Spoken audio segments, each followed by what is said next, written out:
Hello. It has been some time since we've seen you, and we're very, very glad to be back. I am your storyteller for tonight's chronicle. This, of course, being Book of Saints. I believe this is episode 8. There are no announcements, and we are eager to jump into it tonight, so let's go ahead and jump right into meeting our players, of which we will have a new attendee tonight. And I believe, if my alphabetical order is correct, you will be seeing them first. So, let's go ahead and meet them, shall we? Hello. Hi. It's me, Avery. You might see me sometimes on Witcher Ways of Old as the bravest of bards, Calamus Acris, but this evening I will be the slick serpent, Erebus Kai. Hey, what's up, everybody? It's me, Trey. Um, Excited for tonight's episode. Yeah. Hello, everyone. Back again is Victor BELLSHANE. I'm here, probably dying. Let's get this going. I don't see how we can possibly kill creatures that are already dead, but I'm sure that the judges have come up with a way to do so. So I guess we'll see where your fate lies tonight, Victor. We are going to jump right into it with no further announcements, no further things to do with today's episode of Book of Saints. And we usually have someone mandated for this recap, but tonight I think of the two that were available last week, or last session I should say, I will need a volunteer. Victor, by all means, the floor Alright, is yours. so what had happened was there was monomacy at the church between Victor and Fernandez, I believe his name was. Yeah, he ran away. He's a coward. Doesn't matter. While I was doing my monomacy, the rest of the pack was all slaughtering thin bloods. It was a grand old time. Till I got cut with something, felt something inching its way to my heart, and the coward fate tried to hide and then phased out into a ghost form and walked away. Our lovely Premier didn't neglected to tell us we could still hurt him with fire, so we just let him leave. And after rounding everybody up, we started running, trying to find something to fix me. No goal in sight. Destination. Indeed, all of you are packed into a car. Very well done, Victor. Succinct, quick, very brief. I like it. Keep that up. You might end up being our lore keeper for this. So, this is where we find our saints now, crammed into one vehicle. Victor on the verge of what could possibly be his true death. For now, TREY, ESBRICK, and Victor BELLSHANE, the scene is yours. Jason and Alejandro are with you, as well as Monique. Apologies, and Felix. You are all crammed into one vehicle. Your options are you. What would the two of you like to do? TREY? If I may, because I thought we left off on uh trying to get like a cartel doctor to meet us so he can have surgery. That is correct. You guys had made a phone call, and that was the plan, was to get a mortal member of the cartel, someone who operates in secret. That's the plan currently. You guys are currently driving through the streets of Mexico.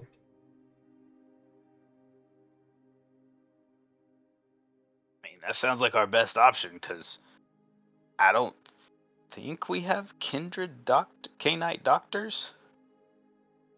That doesn't sound like a thing to me. Should be the same body as a body.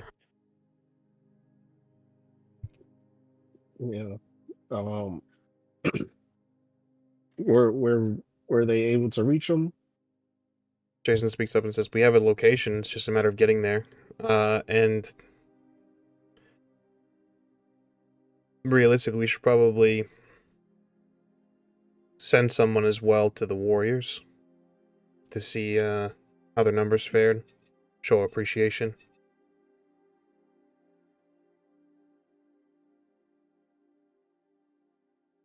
I also think it might be a good idea to send somebody to the NOS so that we can see if maybe they know anything that could help.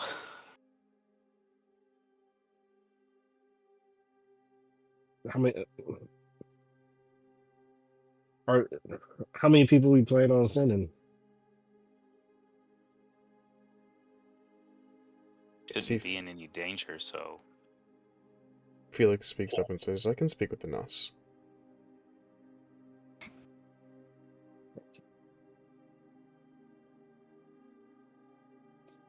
Mm, I don't know. I'm sticking with you, Victor. we'll send Alejandro and Jason if you would go with him, just to make sure we're all good. Yeah, that's smart. I like that, boss. We'll go in pairs. Does that, looks to Monique. Monique's looks between him, Victor, and Trey and says, "I'm not pairing up with Felix again."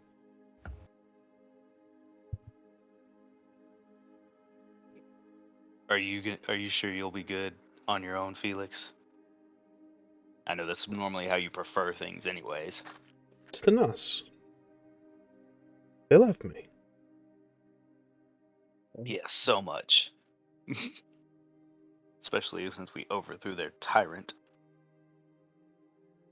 Alejandro chimes in, says, "Maybe I should go with Felix, and then Monique, you should go with Jason."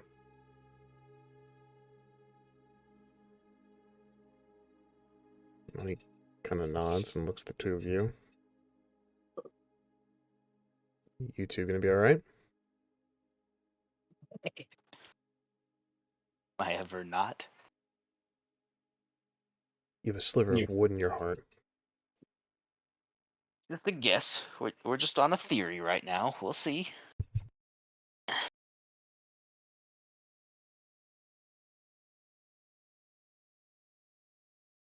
Right. Let us off here then, I guess. As she starts to leave, I'm just gonna holler out the window, "I'll text you."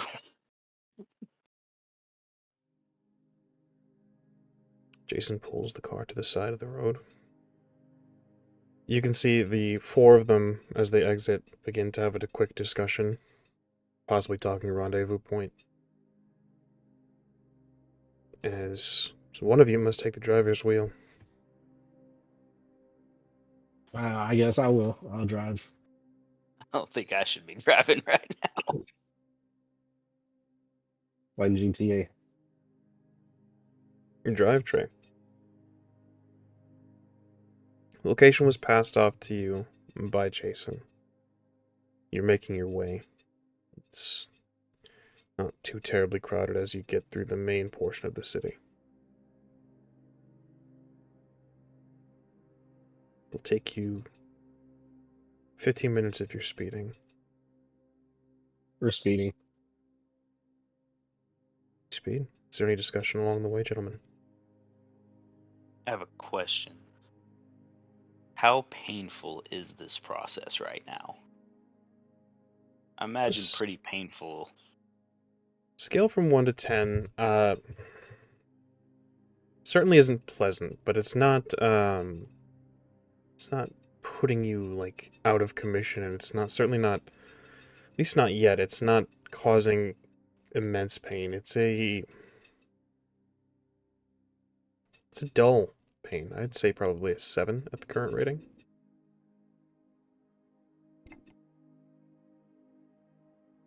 A 7 is pretty Yeah, I was about to say, what kind of painful. chart are you using? A 5 is a broken femur. Is that the chart? Well, okay, whoopsie.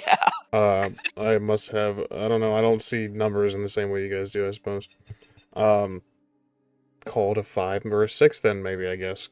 Getting all official and medical on me.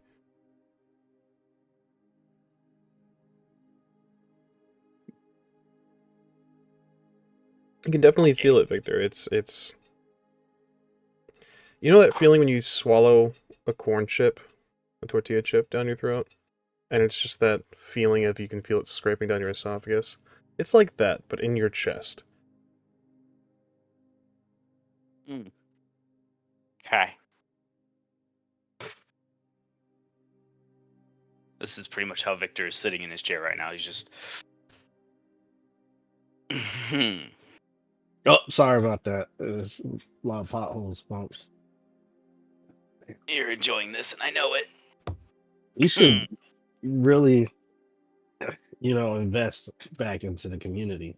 It's not like, we're dealing. Want us Like to we start should. paying taxes? Oh, I'm just saying. It's we gotta take care of each other. We gotta take care of our environment.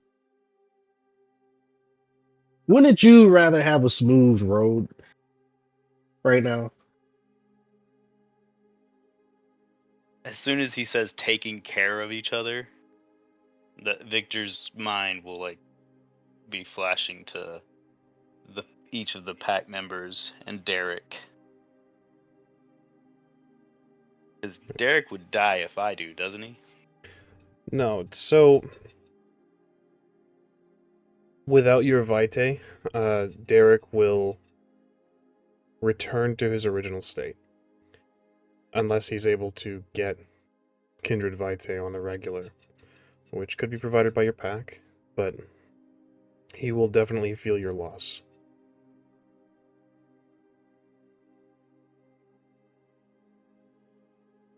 He's not old enough to just turn to dust once you pass.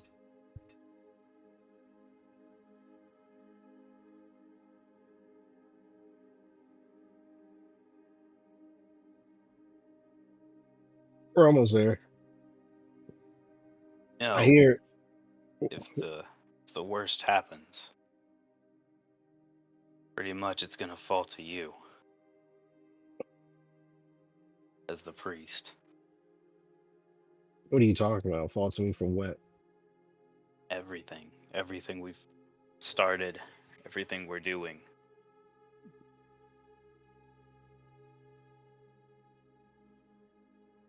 I mean, nothing's going to happen. We're meeting a doctor, and yeah, and we get it out in no time.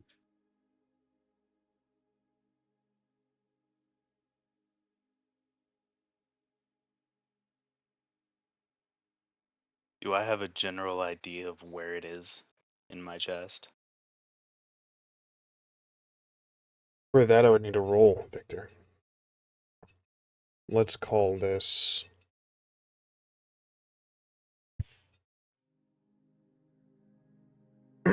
just to isolate where it could possibly be. The general area.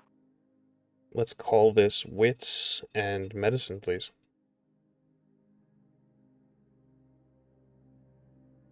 Could also see wits and awareness if you are... I could also see wits and awareness, though you might get something a little more vague.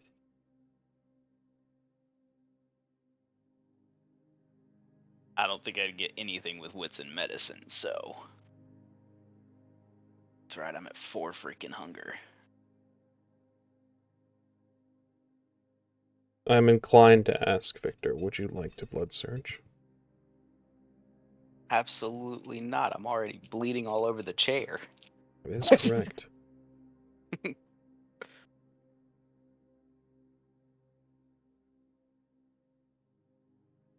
gonna do wits and awareness. By all means.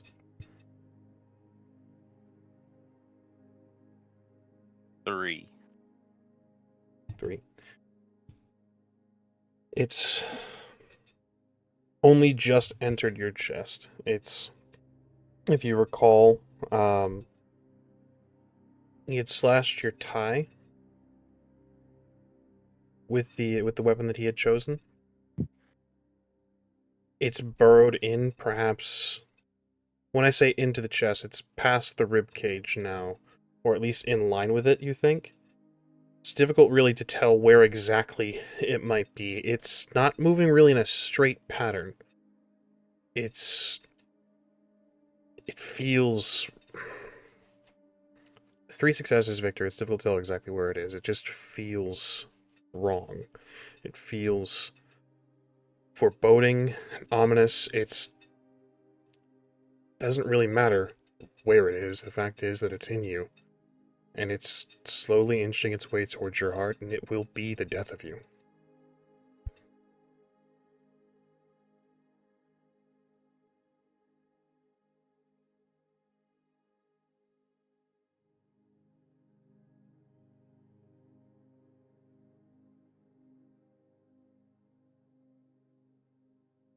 Dumb way to go. What, a splinter? Yeah.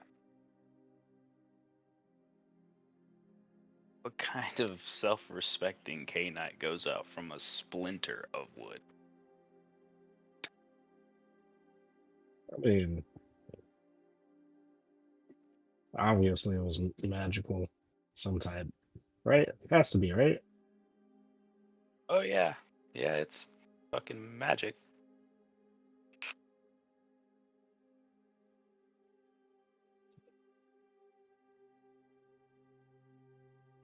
You just move your way through the city. Is there any other conversation that takes place?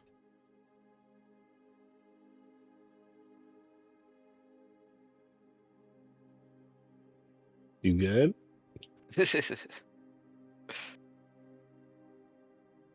Are you asking me if I'm Yeah, if I'm good? asking you, are you good? I'm driving here, all right? And it's getting awkward and it's silent, all right? You good? I'm trying to slow down whatever blood flow I might have still that's helping to push this thing. No, I'm not good. Um, damn, we don't really have connections, do we? Fuck. Uh, Connections? well, I was gonna say we should probably get some blood dolls, or and have to meet us there or something. But we kind of do our own takeout, so um, when I drop you off, you want me to get you some chicken? I can get that real fast instead of trying to kidnap somebody. This There's would actually Derek. be a good time to ask since he's bringing it up. I moved to because I left Ohio in a hurry. Did I would have if I had thought of it as a person. But my herd, because that's still Victor's preferred feeding method. A fun fact is that you have asked about this before, and I've given you an answer before. Your herd, you left Ohio in a hurry, doesn't mean you couldn't have had Derek make phone calls. There is a small branch opening up for the law firm that you had in Ohio, now in Mexico City.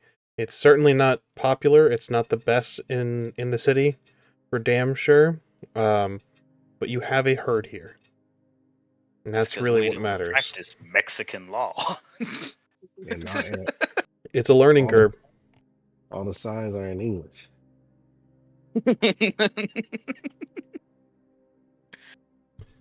With So the yeah, Go on, please. yeah. There's a law firm that you could just go to and tell one of them to come with you for me, and they would come. I You gotta don't have pick to them up. kidnap anybody. Oh, excuse I me. I mean, don't know. you could message Derek and tell him to have him meet us over there, but I don't know if they'll turn tail and run when they realize where they're going. It's not exactly the safest area that we're going to. Well, okay, yeah, I'll just text Derek and say, what you want me to say? Bring your master some food. Sure. All right, I'll text that. I would say Victor. We don't really have a master-servant relationship. Man, he he kind of serves you. Like he does stuff for you.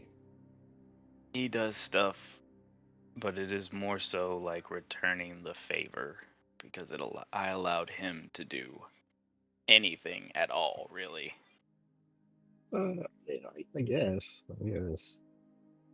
He was stuck in a bubble for the rest of his life, Trey. But now he's attached to you for the rest of his life. Wouldn't you agree, since let him do whatever the fuck he really wants aside And from the I'm few just random favors? I'm just getting philosophical here, you know. It's to me, it's just a bubble. It's just a different type of bubble. That's all I see. But you know, as long as everybody's happy, don't. It's okay. All right, Victor. Philosophical questions and the realization that the coterie basically, or rather the pack basically, lives on the vampire equivalent of takeout every night. With those things in mind, Trey, Victor, you arrive at the location. It doesn't look ominous. It's not like every movie that has a cartel in it. It's not a rundown warehouse. It's not a lavish mansion. This just looks like someone's home. It looks like they pay their taxes. It looks like they could possibly even have children that they take to school every morning. It's just a neighborhood, albeit a relatively run-down neighborhood. No one's going to be playing in the park once the street lamps go off here, but it's just a neighborhood.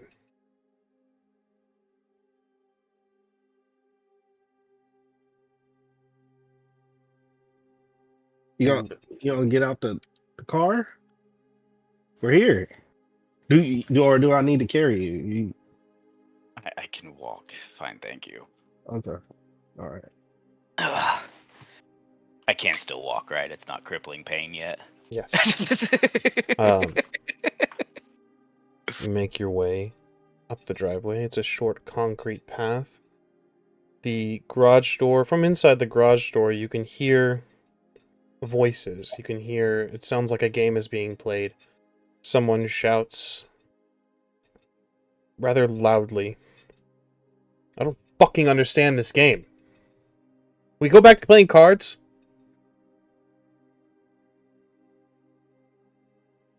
I'm just gonna bang on the door.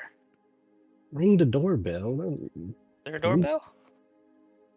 There's a doorbell. I'll ring the doorbell. Ring the doorbell if you'd like. Really, it's your choice, dealer's choice. Hopefully the doorbell works. There's no melodic tone, it's just a simple buzz. You can hear the noises from the garage. Someone getting up saying, "Hold on, don't fucking move any of these stones without me." You can hear shuffling, movement of bags, tarp. Someone comes to the door. A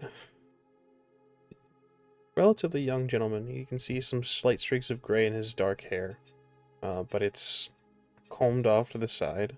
He has a simple mustache, as well as a number of dark spots along his left cheek. Looks like freckles of some sort or a discoloration. He opens the door. He's wearing simple clothing, a t-shirt, jeans, as well as this sort of woolen sweater is open at the front. Are you my whatever o'clock? Think so. Depends how good of a doctor are you. Judging out the look of you, I don't think you have much of a fucking choice. Come on in. All my shit's in the garage. Don't mind the mess. And tell my well, fuck it. Come on. He starts to guide you down to the garage. As you go on. Were you informed of the situation and what needs to be done? I'm aware of your medical history. That's a good one. Thanks. Although, fair warning, I'm a little bit under the influence. It was my night off.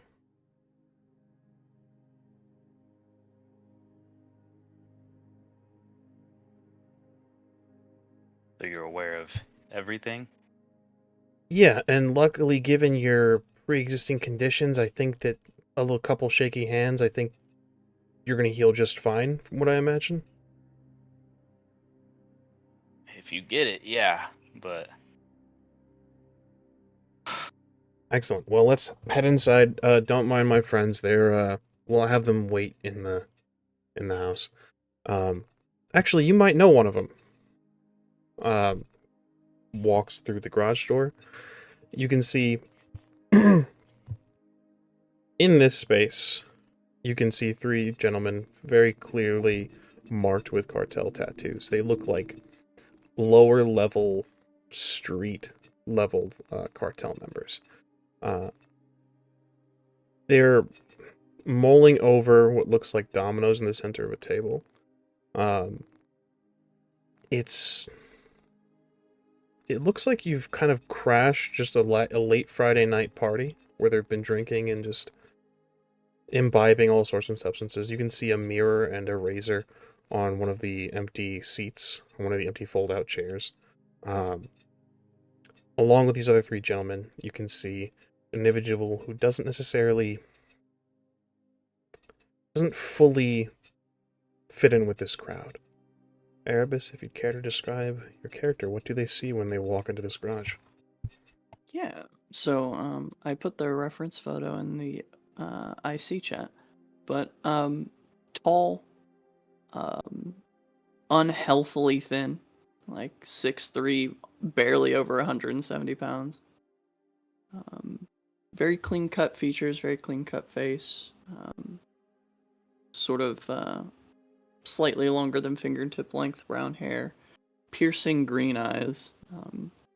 Despite the weather, a long brown woolen coat and a blue hooded sweatshirt underneath it.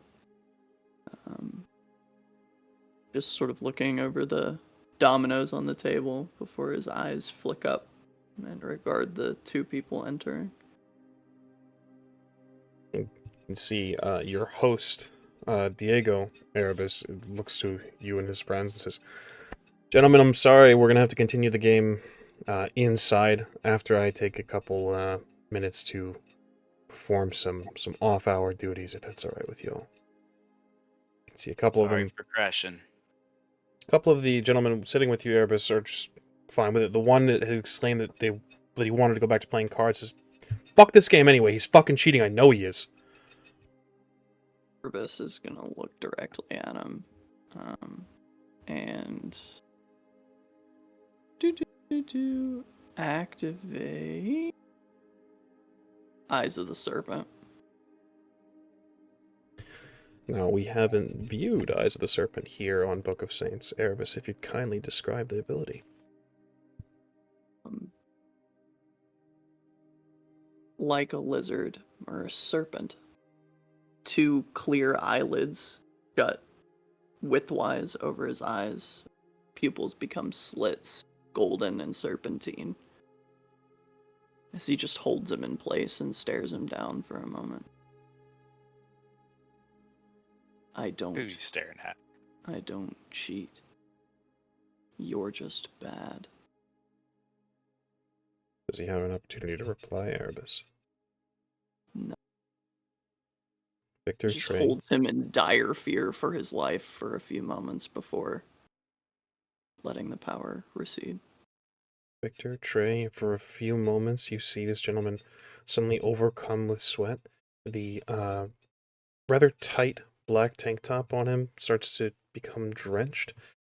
As Erebus speaks, you can see he's shaking a bit. This hardened cartel, again, ground level, almost enforcer perhaps, suddenly shut down entirely and in fear of this thin, lanky, almost unassuming individual that sits with him. As the power recedes, Erebus, he's Kind of scoots back just a bit and says, I didn't mean anything by it, man. I don't know the game, that's all. Aquí luego, hermano. And I'll just gesture towards the door. Gets up without another word.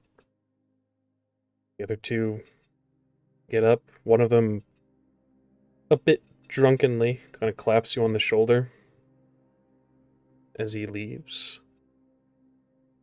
Diego looks over to you, Erebus, says, I don't know how this works. Have you all met? Or is that wrong to assume? It is wrong to assume. Sometimes we hear about each other, but we don't all know each other. There's lots of us. Far be it from me to give up any secrets, so make your own introductions while I get your operating table ready. Or don't, I don't give a shit.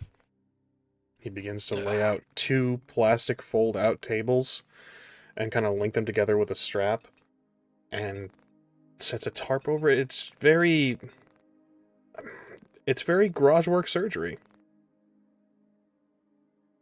Just so you know, those aren't gonna hold me. Victor. Hi. Good to meet you. As you make introductions, I'll ask the same of you, Victor, and of course you, Trey, as well. What does Erebus see when he looks upon you two? Me to go first, or you want to go first? I'll go first. Yeah, I mean, you see a fairly young kid, either teens or early 20s, shaggy hair, kind of skinny a little bit, but um, he's wearing some jeans and just a cliche t-shirt and jeans right now. But he's fucked up, to be honest. He got scrapes, bumps, bruises, ripped clothes, and things of that nature right now. So For Victor, you see what would normally be a decent looking velvet suit, about 5'11" height, medium build, very pale white, flicked back black hair, and a cut off tie. This is actually another time. Is Victor still ugly as sin from where his humanity dropped so low, or is that fixed since it came back up when we... You would be, what is your current level as it stands right now? It would be 4. He's not quite a looker, but, so for Erebus' sake, you see what is very clearly a predator. You would likely know that that's definitely a kindred. You don't have to look for any of the signs, the unmoving chest, the signs that the individual is not breathing, the paying attention to the eyelids to see if they blink. That's very clearly a predator. That's very clearly a kindred from all of your knowledge and experience. Did you have a rough evening, gentlemen?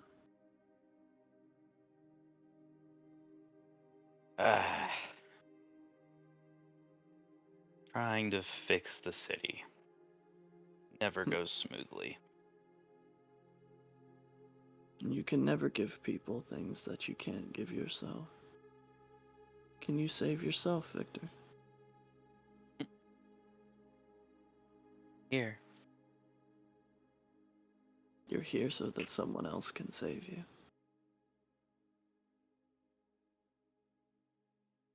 I can respect that. Too often I run into Cainites who want to die so desperately they flee and fling themselves headlong into it. You're smart.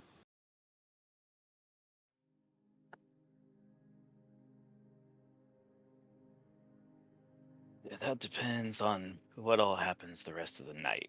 Victor's gonna sit down at this point.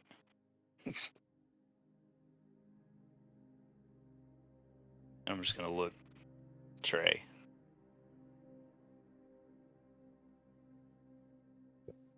So who you with? Who am I with? Yeah. Difficult question to answer. I would Oh, recommend making it undifficult. I mean, I'll I take that just, recommendation under advisement. yeah, I don't recognize you, and yeah. We're a part of the same political affiliation. Oh, okay. But I you're Oh. not. Well, we are political. I have heard of you, both of you. The Saints of Mexico City.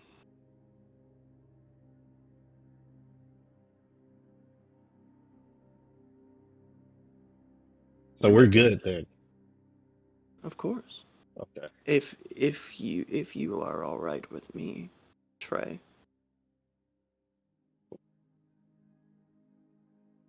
Yeah. What was your name again? Erebus. Erebus. That's a interesting name. I'm Greek. We have interesting names. Oh, okay. Well, I've never seen the eye thing like that. I Yeah, I don't know if it's rude to ask. Do you want me to teach you?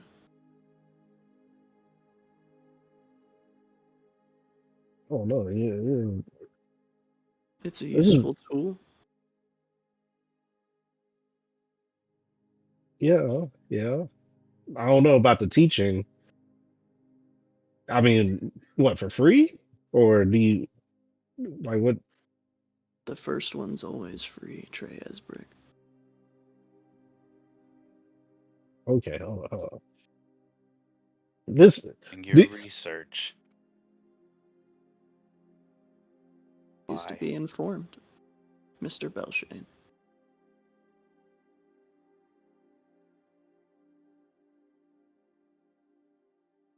Are you really here by coincidence, or were you waiting for us?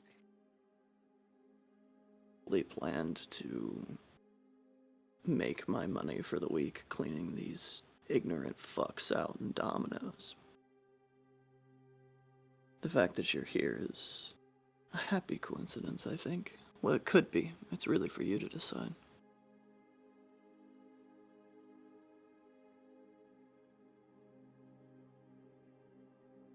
I mean, it's always happy if we don't have more enemies, right? The whole name thing is kind of throwing me off, though. I'll be honest, that's a little. Well, I'm sure you're aware within our organization, certain people are designated to do certain things. And it's my job to watch, to catalog, compile information.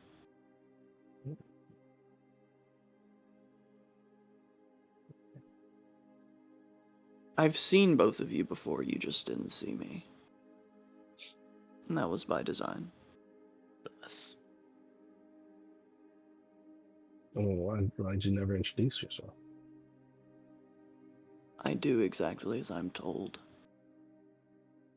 And my mission for the evening where I did see you was simply to keep watch on a certain number of streets. You happen to cross them. I don't suppose you'd tell us who told you, if we asked nicely. We all have our masters. You are a pack priest. You delegate to your pack. And of course, you would answer to a Prisius, who would answer to a bishop, who would answer to a cardinal, and so on and so forth. We are the same way. The Watchers.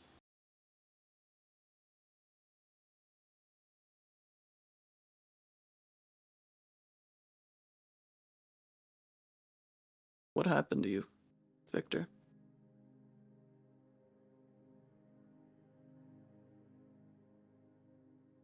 Coward. Didn't win our monomacy fair and square, so decided this was his best chance. I'm sorry that happened to you.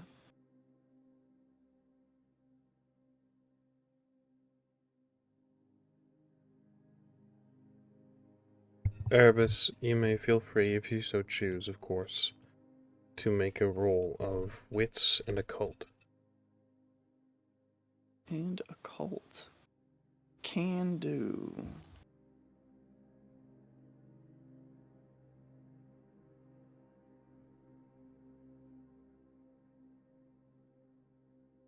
Two successes. 2 successes. Your history in, with your experience in history, and the previous knowledge that you had whenever the individual had gotten off the phone, whenever Diego had gotten off the phone with Jason, who had called him. Diego explained the situation to the table, essentially, that there would be friends coming over, and they would be in need of some help. This was his off hours, but he was being called. With the information that you have, you are aware of what Victor is dealing with here. There is a shard of wood in his body. It is worming its way to his heart. It is a particularly nasty bit of blood sorcery employed by one Fernando Villarreal, the Hound of the Sheriff.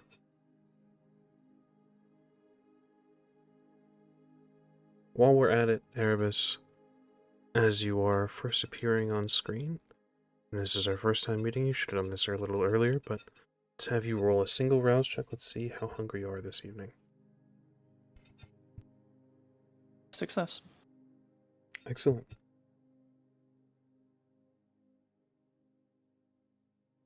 Continue, please, gentlemen. Just sort of getting the timeline put together and everything. Could I roll a wits and investigation to figure out how much time he has until it worms its way into his heart? Absolutely. If there's any specialties that you have for blood sorcery, occult, things like that. I have Certainly. an investigation specialty in drawing conclusions. By all means.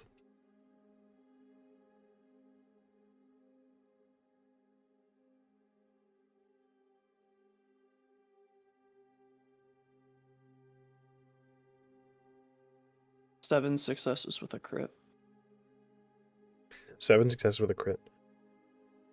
He does not have a whole lot of time. He is going to be... He'll be dead by sunrise. He will not even make it through day sleep.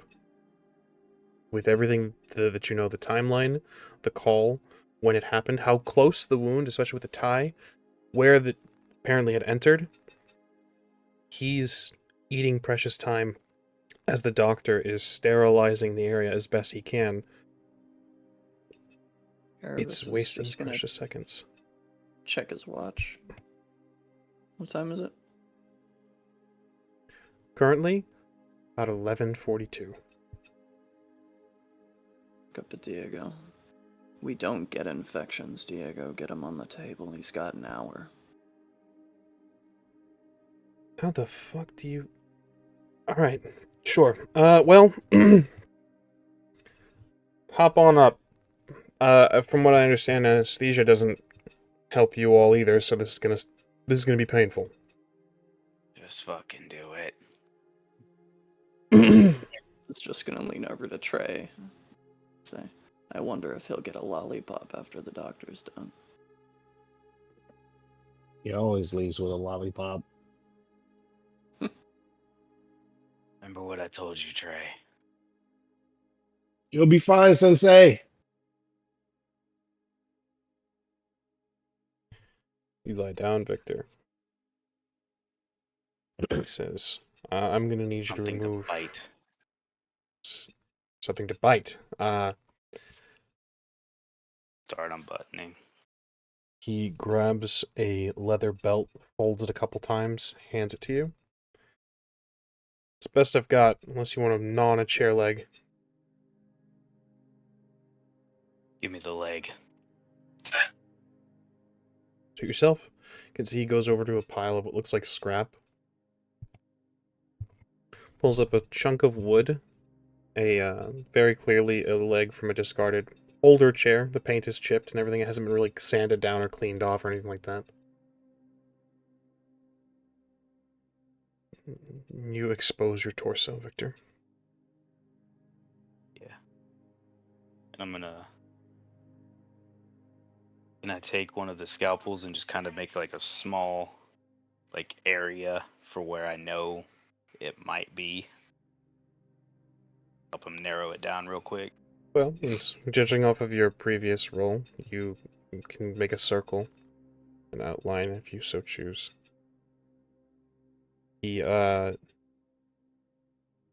on what looks like just simple nitrile gloves.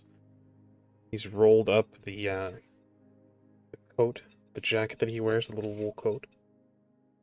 The sleeves of it, he looks at you and says,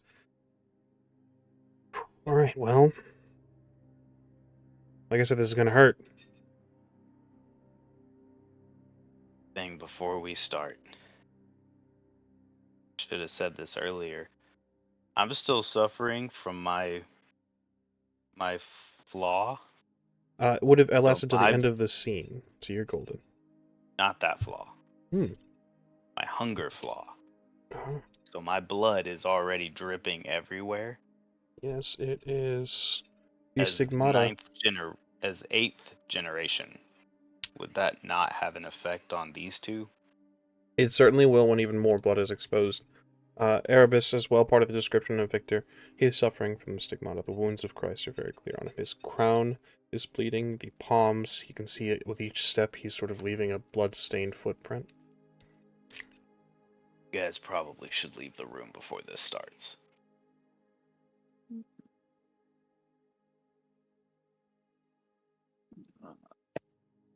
Are you insisting, or is that a invitation? I've already got the chair leg in my mouth and I'm laying down. I mean, it's probably best. Yeah. I like to watch these things. Oh, I can't let you. I If mean, I'm not you're- gonna leave you alone with it. If you're insisting that you'd like to escort me out, Trey, I won't refuse you. Okay, that's a weird way to put it, but okay, I'll escort you out if you're coming willingly. Of course. Okay. It's not very often one gets to walk in the company of saints.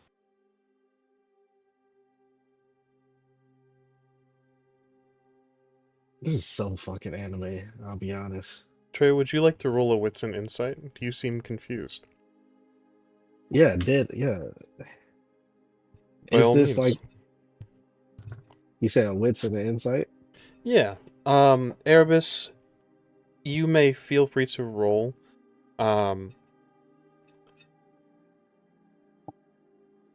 One success. Your choice, Erebus, here, of manipulation and subterfuge, or charisma and persuasion. Of course, I you don't have don't... anything to hide. I'll cede the roll. By all means. What are you looking for? What question do you want to ask me? I mean, I don't have anything. It's more like this is.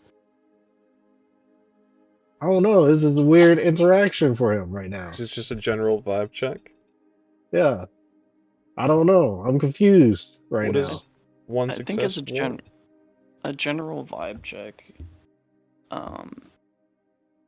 Erebus is somewhere in that weird state of being completely disaffected by all of this, and also just being genuinely like a distant, cold kind of person.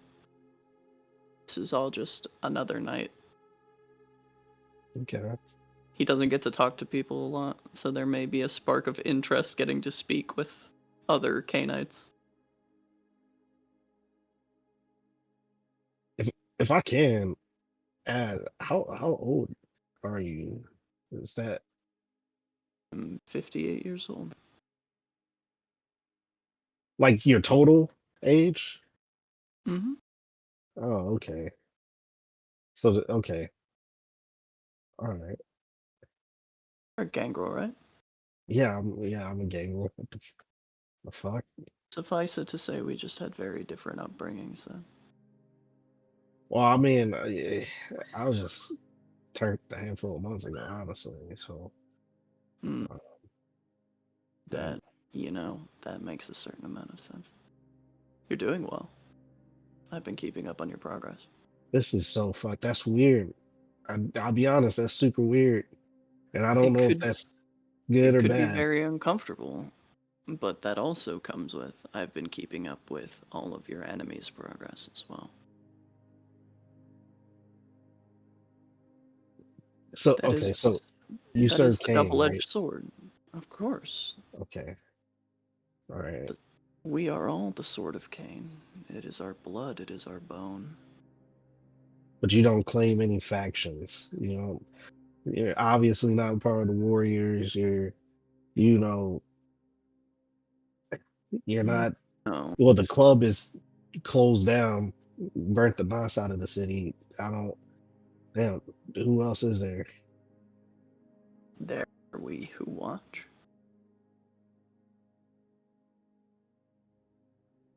We're not unlike the Nosferatu in that regard.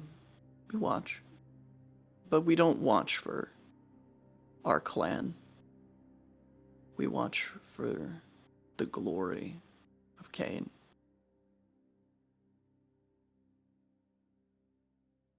Okay. Trey will extend his hand to shake. Shake his hand. All Even right. for a kindred, he's deathly cold. Like most kindred ride that room temperature.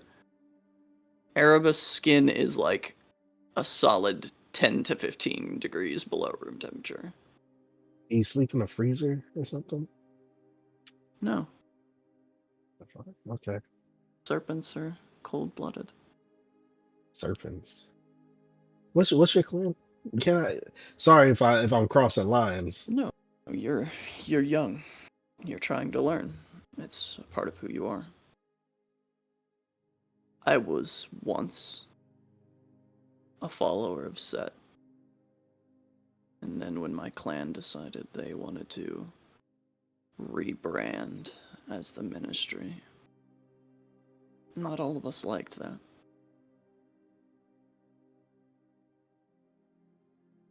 So I Okay. left.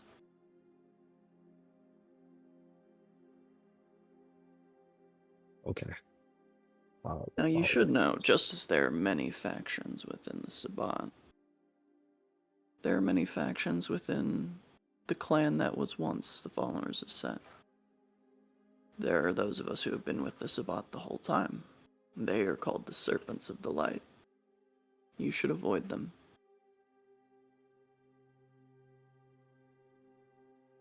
I mean, we're not. You just said we're part of the same. We are. So why avoid them? Because people who are part of your same political affiliation can still be dangerous to your overall quality of life. Okay. That's fair. Okay.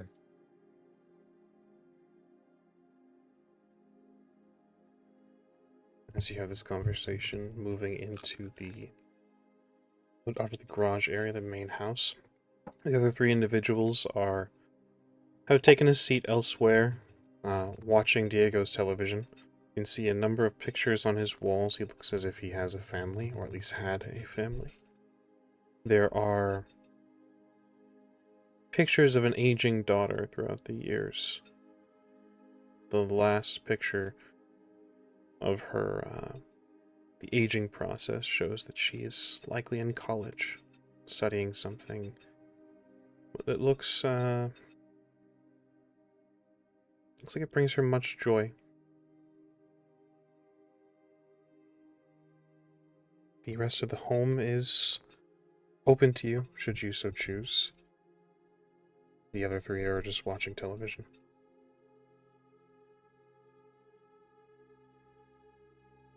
You should also know that Jason and I speak. We're known to one another. Oh, okay. Well, fuck, Jason. Why are you keeping fucking people secret? Okay, well, I mean that's cool, I guess. All right. He kept me a secret from you. That's unfortunate. Oh. I'd like to think we could be very good friends, Trey Esberg. Yeah, yeah. I mean, I guess you don't have to say my full name. Forgive me then. I'm not used to socializing. Okay. All right, fair. All right. Well, you got a number, a phone number or something? No.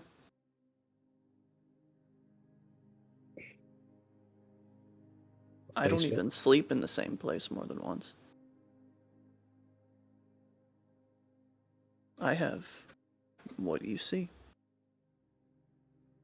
Clothes on my back. That's it.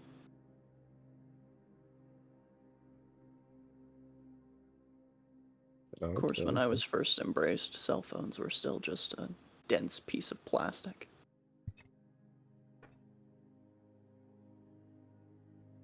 For Erebus and Trey, I'd like you both to make an intelligence in occult or wits in occult roll, entirely your choice.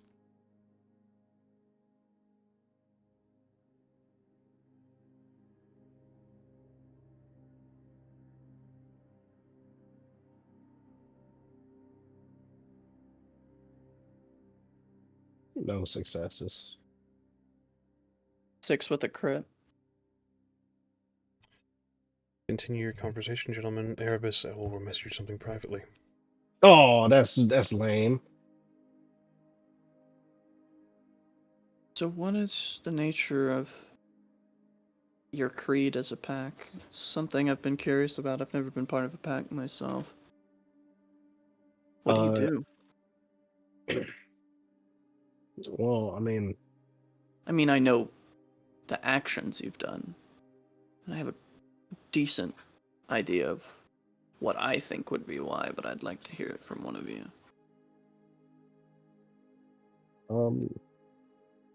are you asking me personally, or you said as a pack, right? Oh.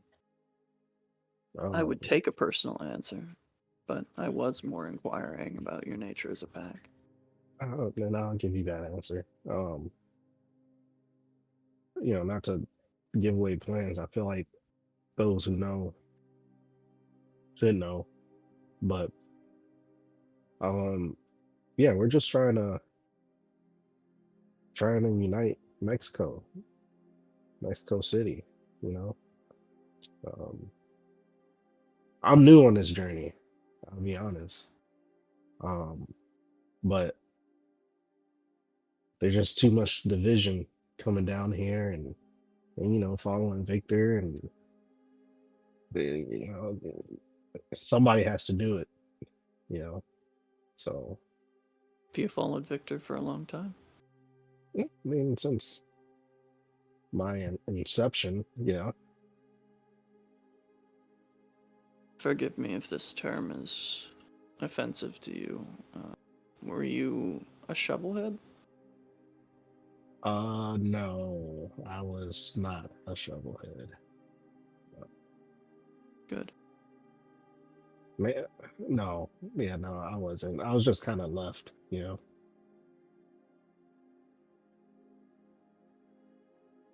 See?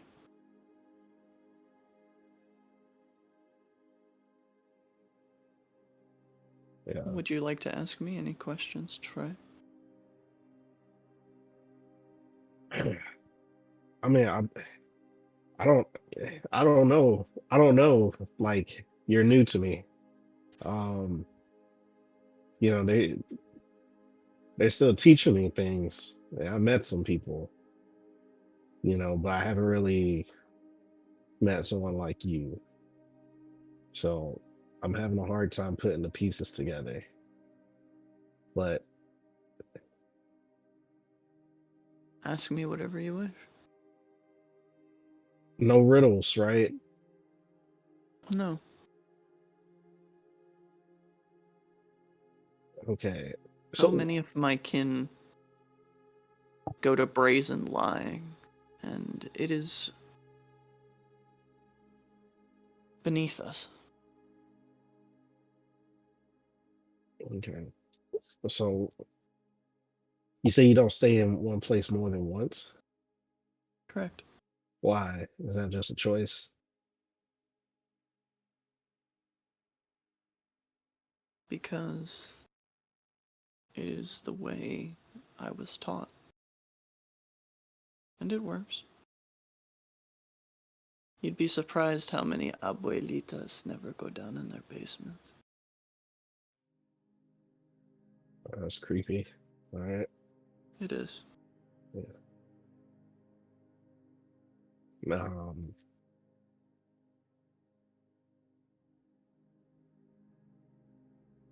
yeah, I don't. I mean, you say you've been watching us. Won't tell us for who. Suffice it to say, there's a faction within the Sabbat that all we do is watch. We take no sides on civil wars such as this one, although this one has been going on for a very long time. So what faction is this? To my recollection, we don't truly have a name. We just know one another. It's strange, admittedly. Okay. These aren't like secrets or nothing, right? No. Well, open secrets. They're secrets if you don't care to look up from where your feet are. But it only takes a moment when you elevate your vision. So fucking cryptic. I'm sorry, the verbiage that I use, is it unsuitable to you? I mean, it's fine. It's just, you know, not used to it. I'm just, you know, but yeah, okay. Well, I can tell you this, Trey. I think I've been watching and doing nothing for too long. Things are quickly getting out of hand.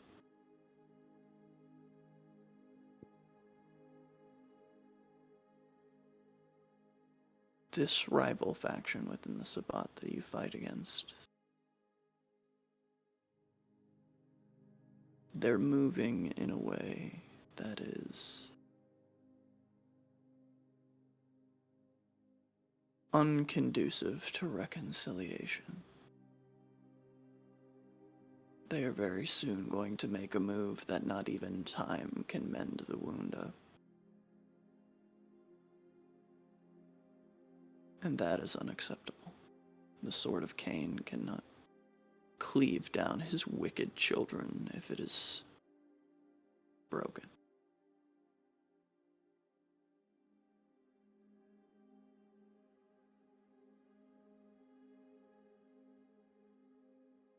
so is that you volunteering?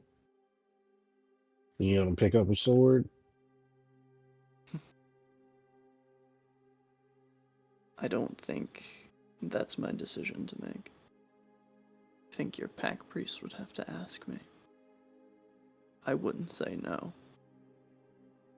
but I would have to wait for an invitation. Well,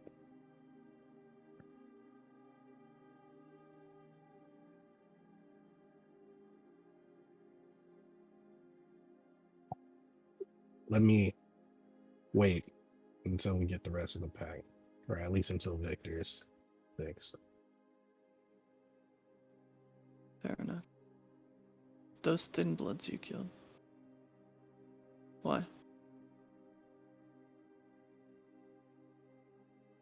They chose their own side, I guess. And they were unflexible? As far as I can see. Granted, killing in the church isn't something I wanted to do. I've been in many churches. They're just four walls. Kill where you wish.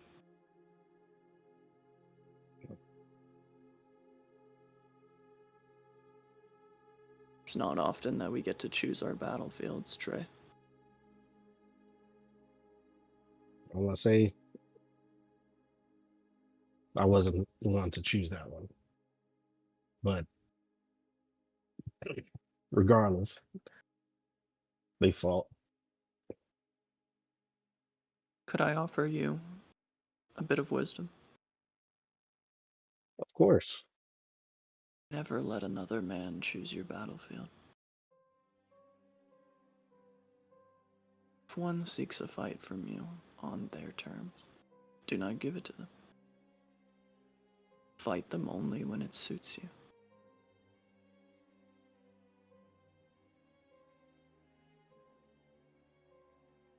It's good advice.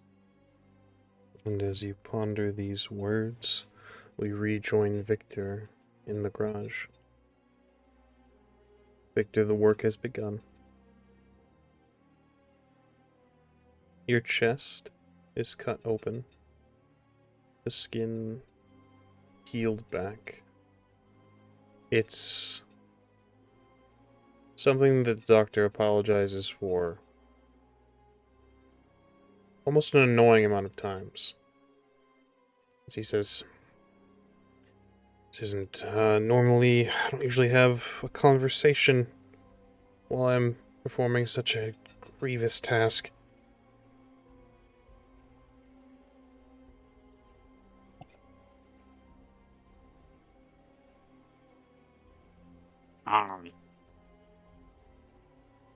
Um, I may have to break a few things. You might feel some slight discomfort.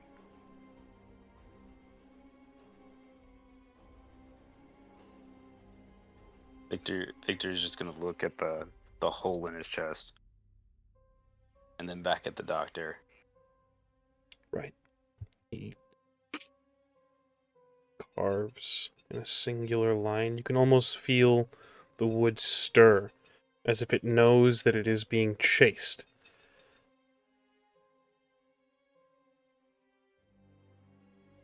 He opens you, Victor. Were you squeamish in life? Maybe before his time as a soldier, but not really. Not towards the end of his life. And you've certainly seen horrible things now. The sight of your body opened. Not flesh-crafted, like the tower in Ohio. Not molded, as you had seen Mashenka do at some points. No, carved.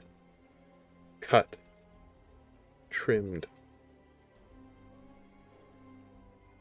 It's unsettling. Despite all of the other viscera you have seen, this is you. This is you, that flap of skin, that bone that he's breaking to more easily access your chest cavity. Bit of tissue there that seems to glisten in the dim light of the garage. That is you. All of this is you. As he breaks another of your ribs and works his hands in, that thought continues in your mind. This is me.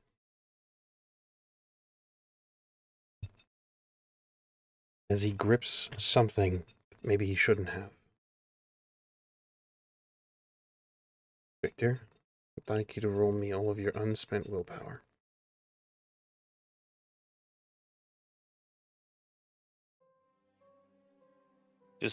For memory's sake, willpower rolls don't have anything to do with hunger, right? You don't roll hunger die with those.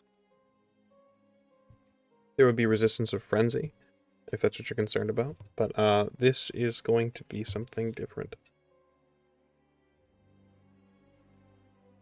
Or do you mean your hunger dice? Yeah, you don't roll the hunger dice, right? No, we're going to call those out for the time being. Yeah, that's what I thought. Just wanted to make sure.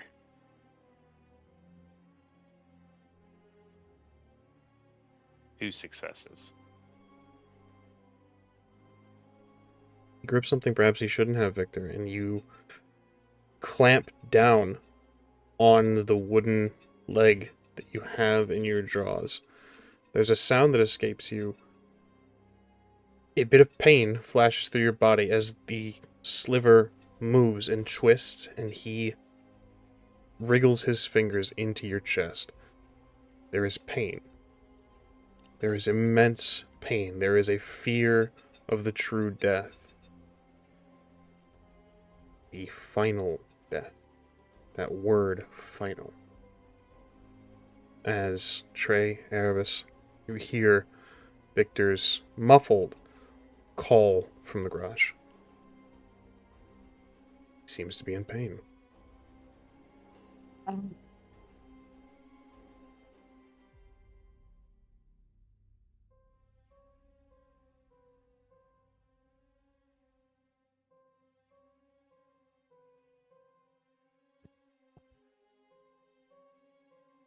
Is there anything done, TREY? Is there an update on the blood dolls coming? They're setting that up. No message from Derek.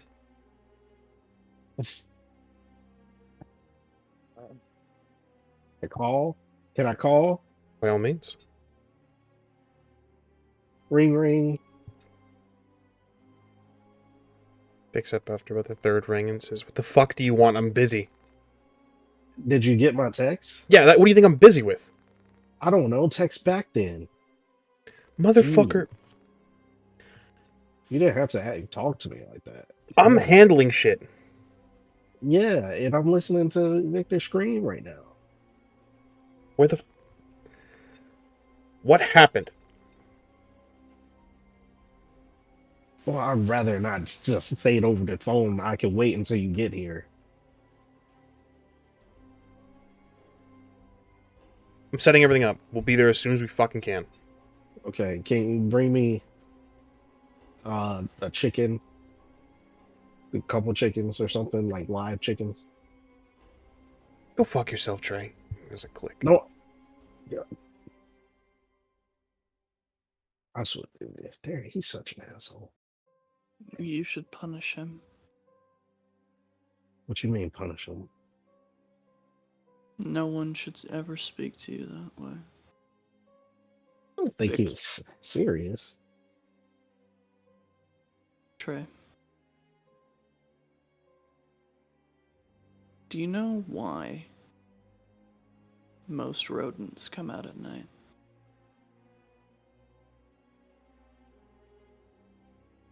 I want to say because they're freaks, but yeah. Because they believe that the majority of their predators have poor eyesight in the darkness, only to be snatched up by an owl.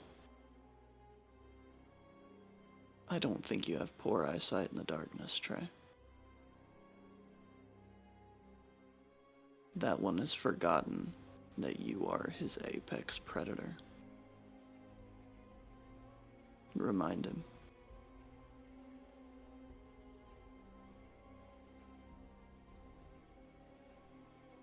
I know you don't know me that well, but something that I insist on is that the people I hold in high regard are treated well.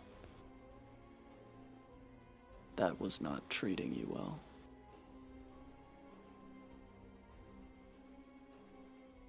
Well, I'm not. If anything, I voiced my concerns to Victor, but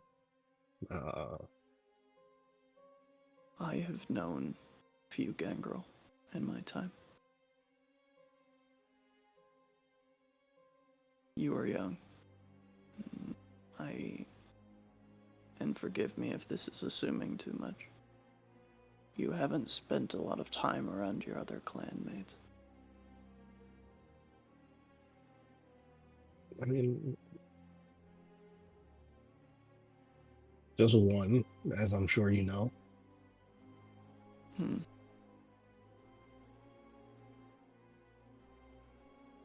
Then I will say no more. Do as it pleases you, Trey. Thank you. Did you just give me permission? No. Encouragement.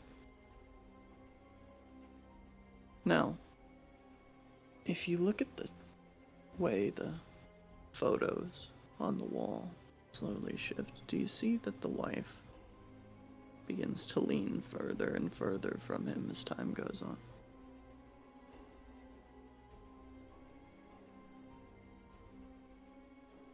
I mean, I guess. Yeah. What does that say to you? I mean, maybe resentment, projection, maybe. Oh. When do you think they stopped sleeping in the same bed with each other by the progression of these photos? I mean, I don't even know why they took this one, but I don't. Isn't this your friend? Associate. We work together. Oh, okay. Oh, You see, one of the other great things about watching is I've helped the cartel take responsibility for some of the damage that has been caused in this rift so that we avoid undue attention by the humans. well, I could agree with that. That's yeah. I try to tell them, but they want to bring down fucking churches and slaughter bars and shit. It's always the humans you should worry about. How long you been in town? For a while. There was a string of a couple of hunters around town. I've been in DFA for about 8 years now. Well, they've been quiet. The Banu Hakim. They've been causing you trouble, haven't they? The Banu Hakim.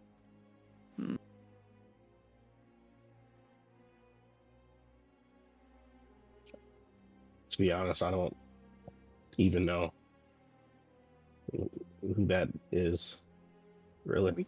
We can speak with Victor about it later. but they are your enemies, and you should be most concerned about them first and foremost. Wait, no. Isn't that what Fernando is? The hound, right? That's correct, yes. As much as I do love vengeance being a primary motivator, they need to be dealt with for reasons other than vengeance as well. Simply put, they're dangerous to everything that the Saints hold dear.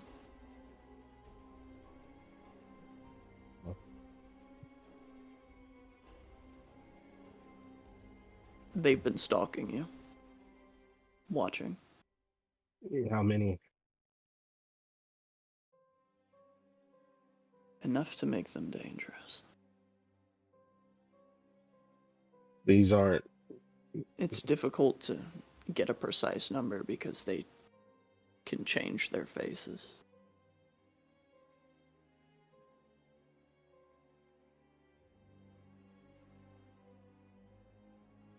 Are they Camarilla or Sabat?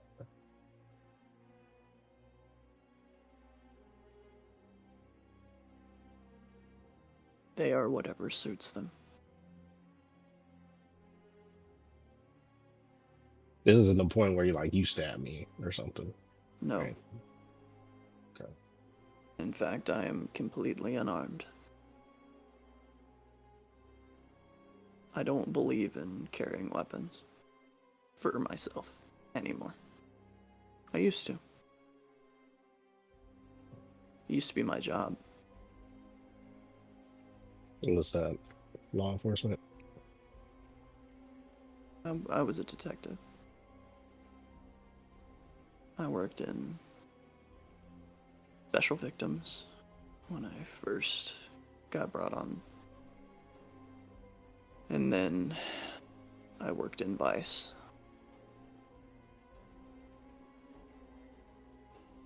That's how I made all my connections here.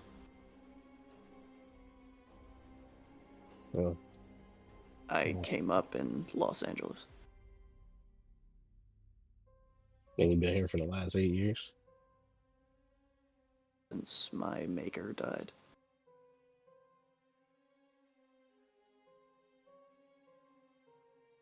Yeah.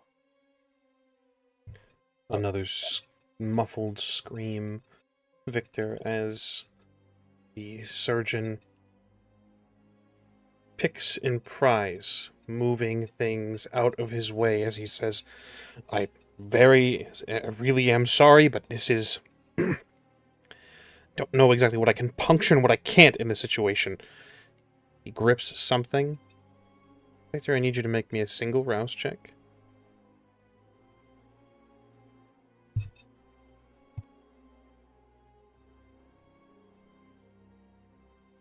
Success. Excellent. Your beast is still in your ear, whispering things, but you're able to drown it out. Perhaps because of the pain, perhaps because of the direness of the situation, perhaps the comfort that an ally is in the next room, a member of your pack, and that the promise that Derek is on his way with the blood dolls. The surgeon, I mean, is muttering something to himself as he's rifling around in your open chest cavity. Your ribs broken so he can fit both hands in. It's movement, it's feeling, it's being caressed and stroked and touched from the inside as he moves. The sliver is working its way towards your heart, as if quickening its pace, trying to complete its mission. He grips something.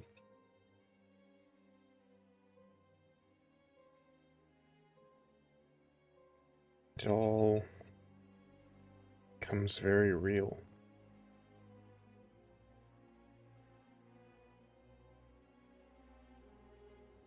He's only a mortal, Victor.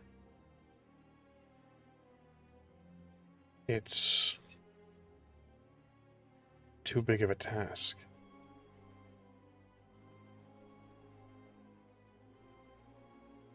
He's not quick enough, not dexterous or deft enough.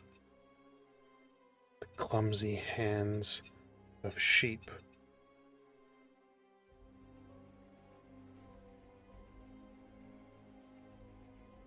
You don't know if your life is safe in this man's hands. How you feel, anger, frustration, acceptance, it's entirely up to you. Victor, in this moment, opened up on a makeshift surgery table, the mortal's hands in your chest cavity. What would you like to do?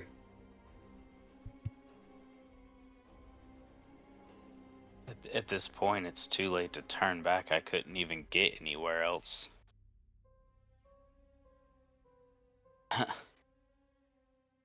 um,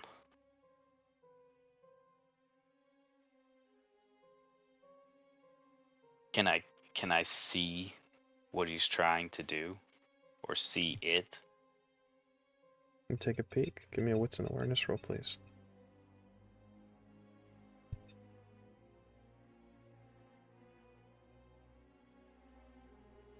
Oh yeah.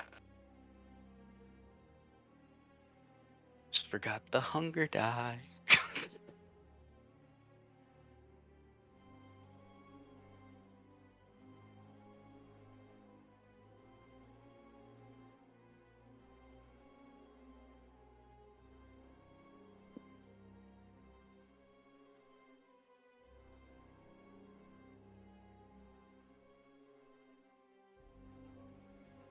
Three successes. You peek down. You don't see the sliver of wood, but he's moving. He's shifted your organs out of place. And you're not a doctor, Victor, but you're fairly certain things don't go where they are currently placed. As I said, broken your ribs. You can see that he's placed his hand near the bottom of your heart.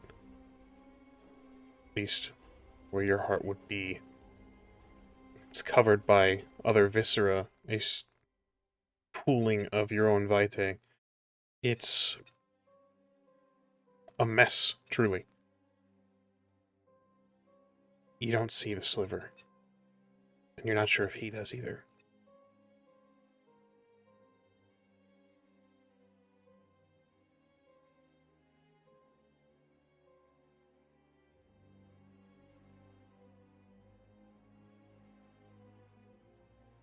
Can I bite through the wood at this point with all this pain and everything? Would I not have? I'll allow it. Yeah.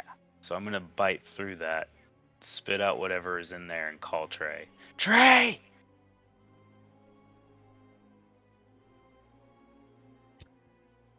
Yeah, I'll run down there.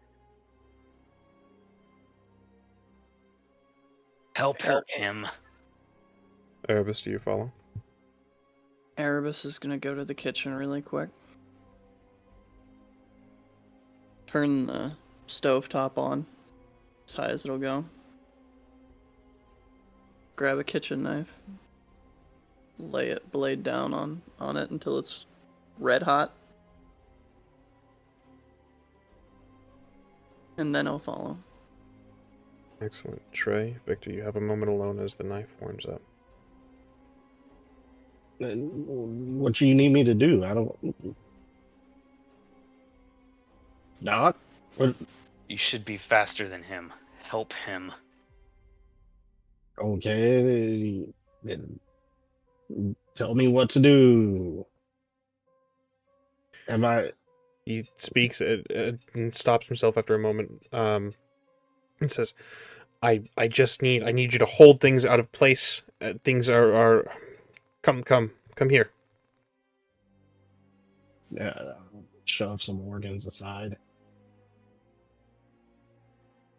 Can I just scoop them out? Please? More pain, Victor. It's... I'm sorry. Can you scoop them out? What an interesting question. Is that what you would like to do, Trey? If there was more noticeable pain with me kind of nonchalantly shoving them and moving them, then no, I'll be like, oh shit, my bad. Yeah. There would be dull pain. I should note that the primarily Victor, as a note, a fun lore note. The pain you're feeling isn't necessarily from your organs being shifted and moved and strewn about. That's causing a lot of discomfort and strange feelings. But the primarily the pain is coming from this thing moving throughout your organs, not his hands, but the sliver of wood. That is the source of the pain. The organs are, again, just uncomfortable. It's a strange feeling, but kindred, Canaanites, however you'd like to call them, don't necessarily feel pain the way mortals do. This is... Open.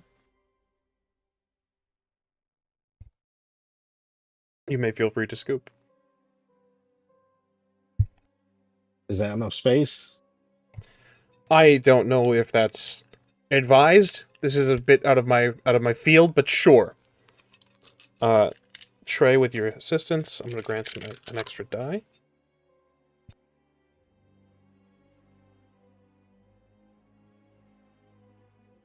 Erebus, you may join your, well, to say companions would probably be inaccurate at this current moment, but you may join them in the garage if you so choose. Yeah. Erebus very quickly is going to try and make an assessment of how close it is to his heart. Go ahead and give me wits and occult or wits and awareness. You're entirely your choice. Could I leverage that investigation roll again? Absolutely. With a specialty.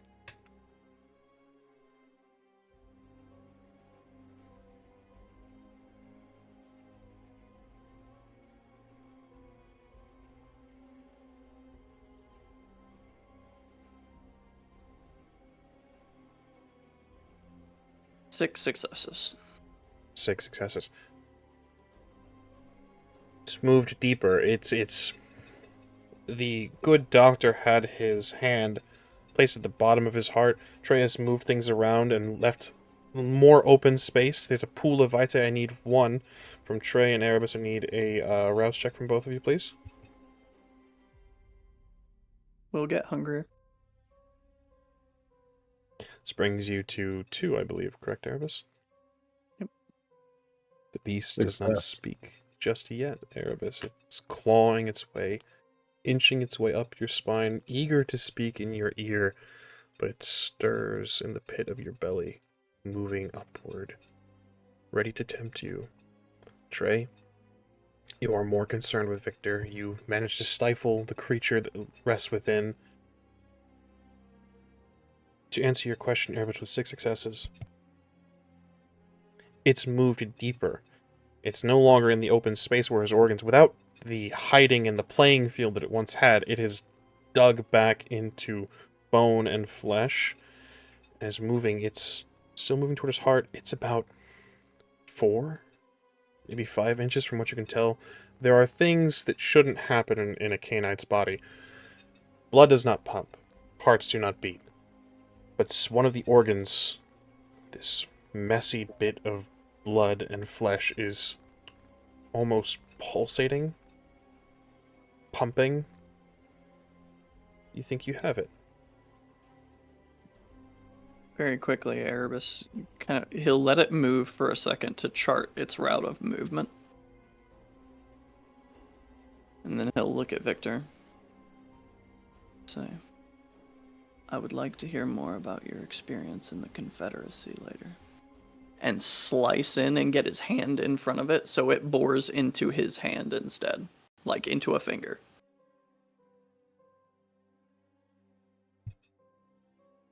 You do this. With the doctor's successes, Trey's help,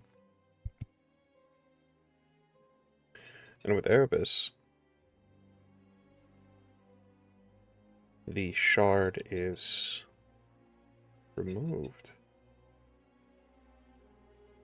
Erebus, take some narrative control. You've done something here to assist in possible new allies.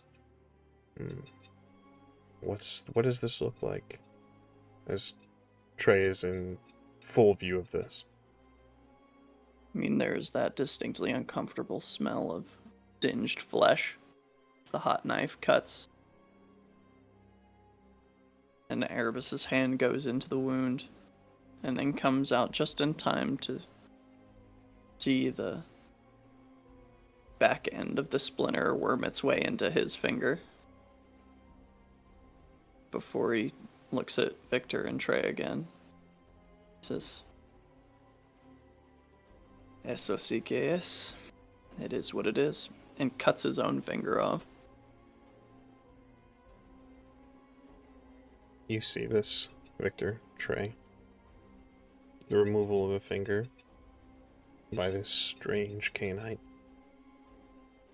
And the sliver falls within it. It's a twitch, Erebus, as your finger falls to the floor, well, onto the operating table, really.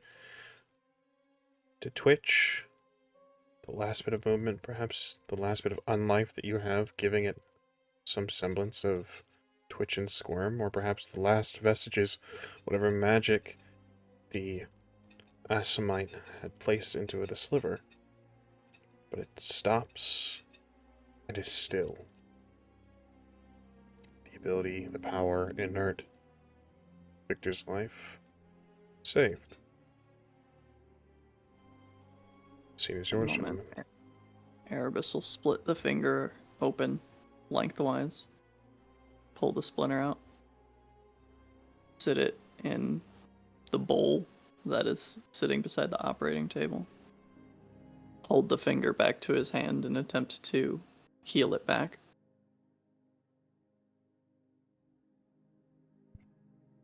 By all means.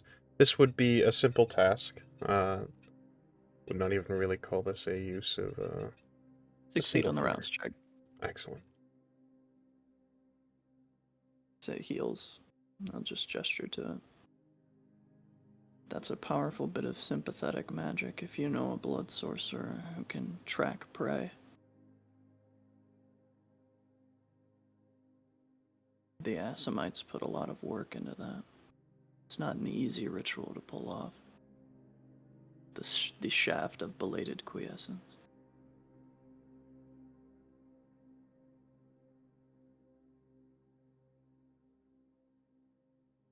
Victor isn't really hearing anything anybody's saying. He just sees everybody stop working through his pain, and TREY still holding his organs. You want me to put them back in you? Are we done? Is it over? I Diego think. takes a glove off and says, "We're done." And you Why are didn't you even taking do the it. gloves off, my freaking... You I gonna have don't- to heal this. I don't know what to do in the situation. You're kind of.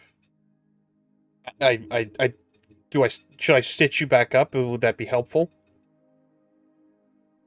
I've never been cut open, but at least put the organs back in the right places. Well, that one is going to be.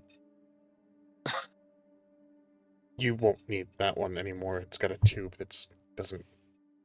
It'll come throw back. Erebus will go over to the table and grab the bottle of Juan Puerco tequila and just put it in Diego's hand. Takes it. Good work. I won't forget this. Quick movement on your part.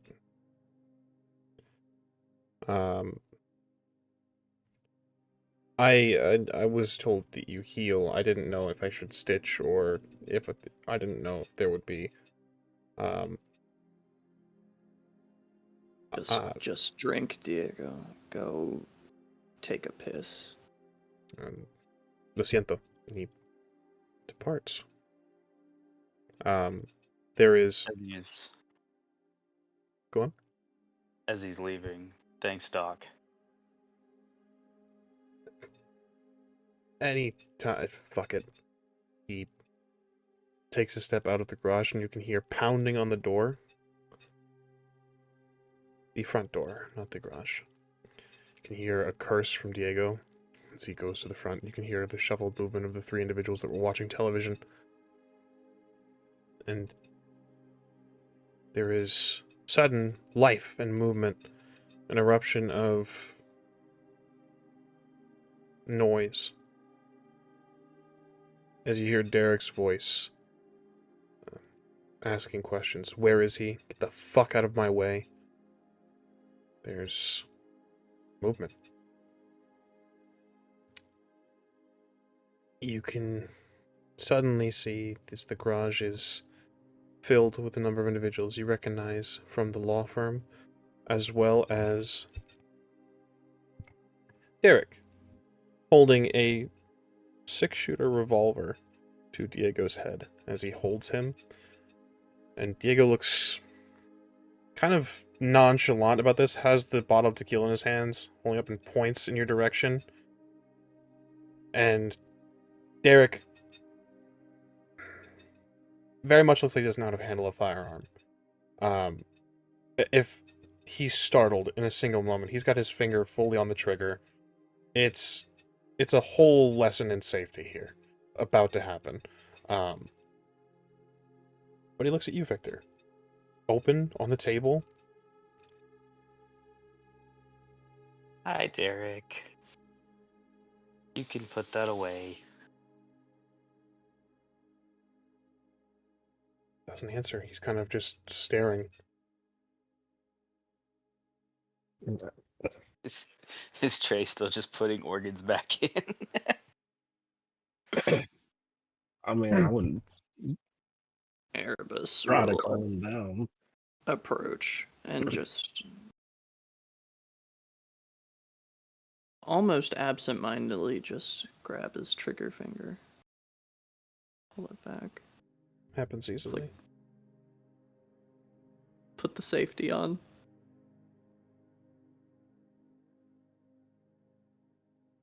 Do And he'll this. just go sit down. Diego looks around the room and says, "Are we good? Can I..." Derek nods. Fuck off. Leaves. The three gentlemen look a little irritated, look a little bit defensive of their host being threatened. They look at the situation in the room and quickly assess that they're not going to deal with this here. You are left with Blood Dolls, the ghoul Derek, and the three of you. You didn't bring the chicken? No. Fuck your chicken. Are you serious? He gestures toward the Blood Dolls. You know I eat. You know I feed from animals, right? That's why I go out every night into the woods. Forgive me if you weren't my primary fucking concern. Oh, you're a fucking asshole. Hey, Victor, you better get him. Victor, these wounds you've suffered, do not add to your health track, but they will be counting as mechanically to heal as aggravated damage. This is, at least the closure of it all will cost rouse checks. You need to feed if this is going to be less risky. Yeah, I'm pretty much just.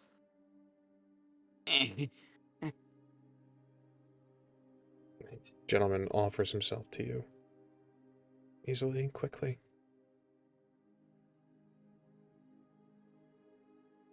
And I will feed. Not probably 2 dots. I don't want to kill him if I can control it still. I'd like you to make a willpower roll. That's All of all your the unspent. Yeah. Not gonna get in there, Derek, and help him? Huh? Huh? Too squeamish? Huh? There's a... Erebus, you would clock this without a At a second glance, Trey, perhaps you see this as well. You would likely see this as well, but there's not a dismissal on Derek's face, just a disregard, it's disrespectful, to say the very least. He's just annoyed with you, Trey.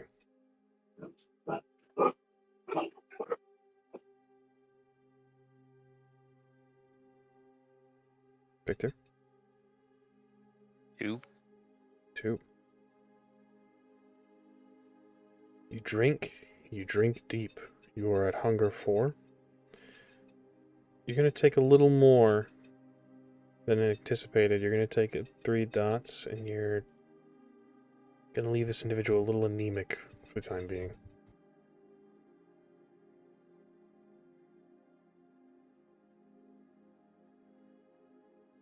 Go ahead, Trey. I'm gonna take this opportunity to leave and go eat myself. Um, yeah, I don't need to risk it. Erebus will just look over to Trey. Check his watch again.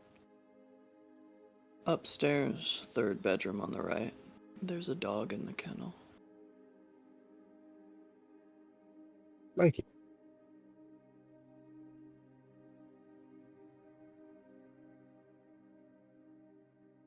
Hopefully, Erebus is still cool and doesn't kill you, Derek. I mean, he won't. I made that was a bad joke. He's brand new. The But fuck is Erebus? And he doesn't really know who that is. Erebus is just staring daggers into the depths of this man's soul. Give me wits and insight, Erebus.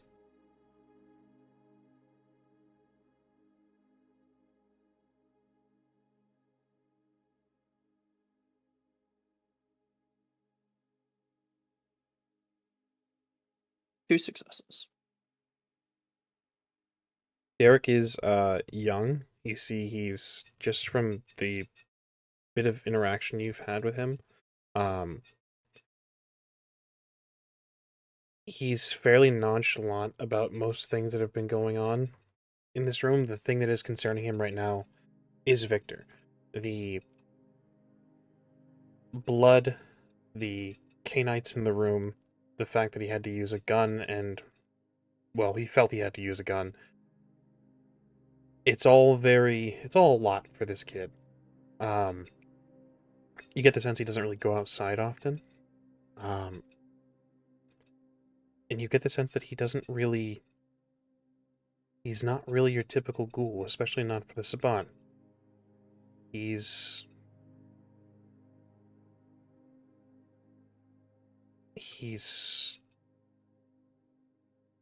socially awkward, and this is a lot for him. If it were not for his concern, he might be having an anxiety attack.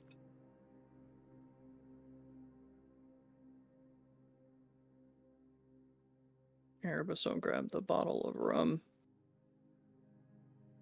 put it in his hand.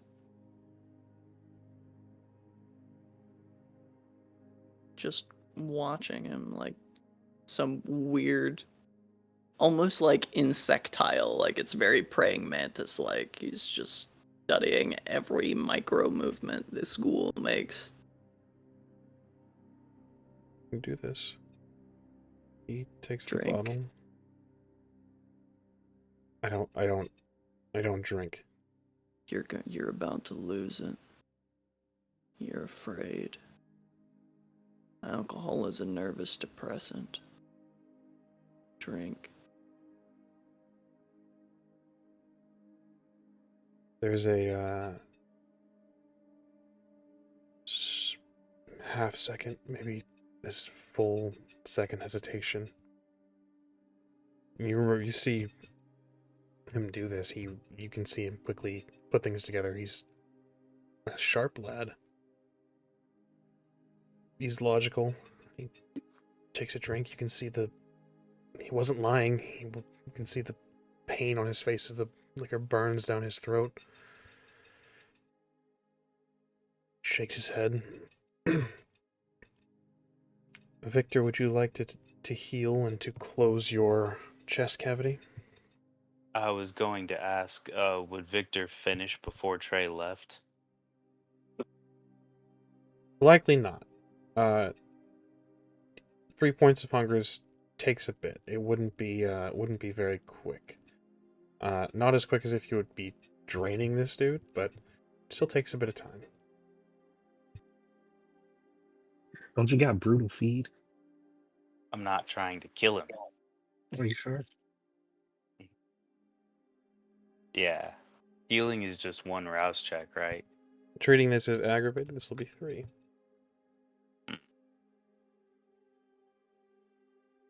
One die 3 times or roll all 3 at once? Entirely up to you. I'm going to do them one at a time. And that's a fail, first one. Back up to 2 hunger. Success. Excellent. The beast that was quickly silenced is now stirring again as you knit yourself back together. You still have damage left over from the fight, if I'm not mistaken, correct? Or did you take... Yes. Okay. I took 5 superficial. Those would be a single rouse check. However, in this moment, you are knitted back together. Your organs shift and move in place. You are remade as when you were first embraced. With a few more scars. Well, wounds from your superficial damage, I should say. You see, he is made of greater things than this. Your anxiety is beneath you. Let it go. Yeah, I'm going to yell out, "Sorry, Trey." Thank you, Derek. Fuck you, Derek. Here, Diego. When the fuck are you guys getting out of my house? Pardon me, gentlemen, it seems I need to deal with an ungracious host. And Erebus will immediately leave the room and go to Diego. Understood. Victor, you are left with Derek and the other blood dolls. Go ahead and try to heal if I may. By all means. The superficial damage is a single rouse check. Success. What is your blood potency? It is 3. You're going to heal 2 points of superficial damage.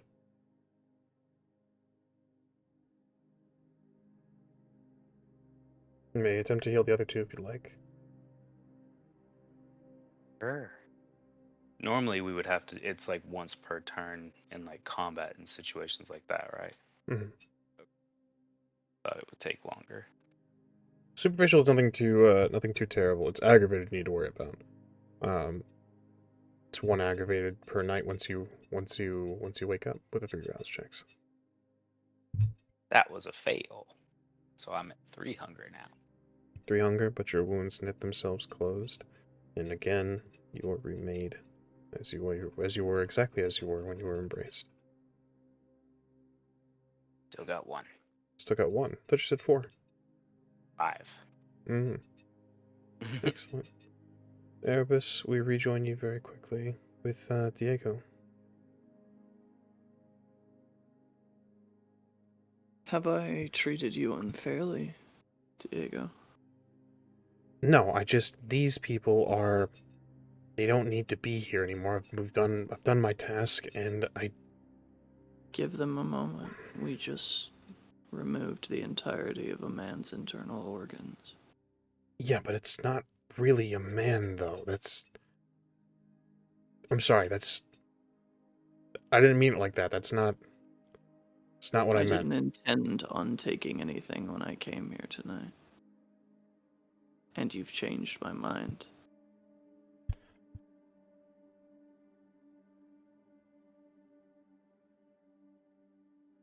He grows silent, his eyes looking toward the floor. After all the work we've done together. Didn't mean it like that. And yet, you said it. What is a man if not his word, Diego?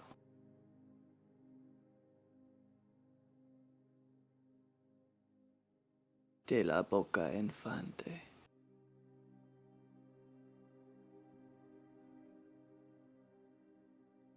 He'll just reach down and take his wrist in his hand. And the knife cut into his bicep. I'll take one hunger worth of blood.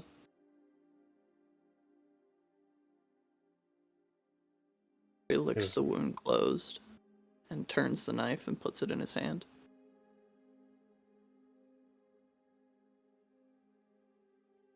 I could have taken your life, and I chose not to.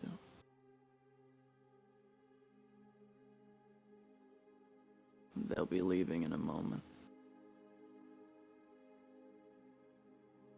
Yeah. And remember, Diego, your daughter's enrollment in her college is public information. She's enjoying herself there. It would be a shame for that to come to an end based on her father's careless choice of words. He nods. She's been through so much already. There's no verbal reply.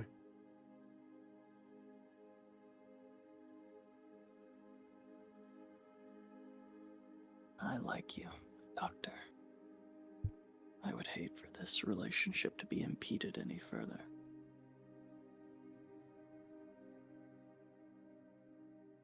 Please make yourselves at home. I'll take the boys and we'll go out for some drinks tonight. We'll be leaving shortly. Stay here. Thank you. Word that no further harm and no more time than necessary will be taken from you this evening. And I apologize for how much of your time was used in this evening. I know it's your day off. You have my word that we will try and conduct these affairs in a manner that doesn't affect your busy work schedule. He just nods.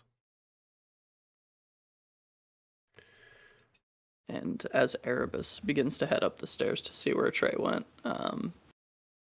unseen passage, silence of death.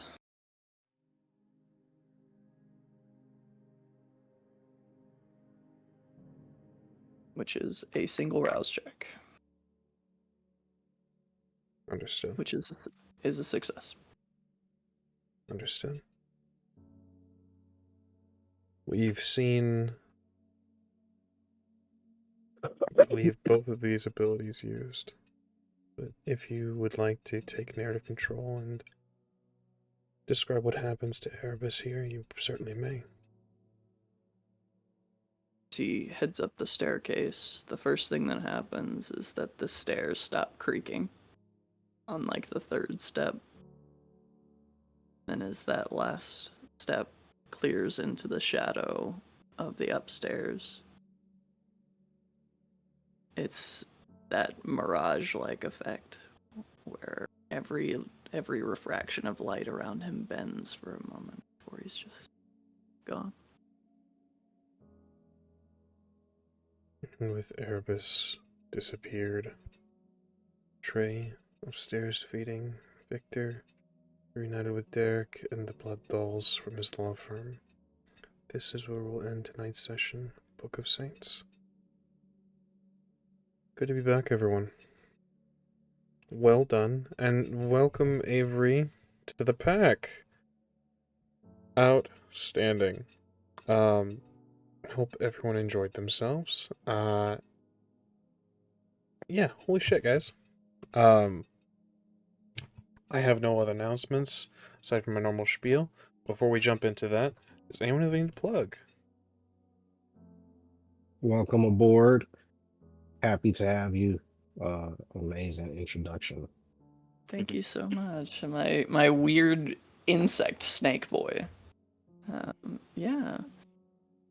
But yeah, no. I'm Avery. You can find me everywhere on all the social medias at Golden Gwydion. You can also find me right here on Monday nights playing the bombastic brave bard Calamasacaris, and also as the storyteller in Transylvania Beckons, which is reaching its narrative conclusion for the first season very soon. And you will see me very soon in Berlin Bloodlines as the Banker of Dunsern, Edgar Waite. Absolutely. We really should standardize our outro with like the because no one else exists online, so we usually don't do that here. But I was just gonna pass it over to you. But we should pop around, even if you guys don't exist online. Who were you? Who were you playing? Let's move up to Trey. Well, you know me, I'm Trey, or Edge, Edge the Nomad, Edge Survival, I play Trey on here, I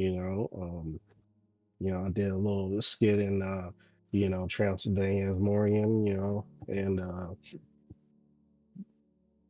yeah, what else do I do? I forget. Do I do anything else? Oh, The Witcher, maybe. Nyoka. Um, but yeah, that's me. We'll get you back on Witcher as soon as possible, buddy. Schedules just need to align. We'll make things work, I promise. And then, of Mhm. course, our La Sombra are not dead. La Sombra, Victor BELLSHANE. I don't know how I'm not dead. I'm Warren. I don't think I've ever actually said my name on here. But yeah, I play Victor here. I play Tabaxi and Older Than a Twitch's Wit. And I play WoW.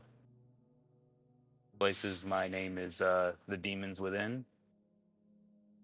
But otherwise I don't really exist. I'm just here. Well said. Excellently done, everyone. We'll start at least for the games that I run. We'll start universally doing this across the board, getting a spiel for all the characters, even if they're doing Who are stuff. you, Gilbert? Oh shit.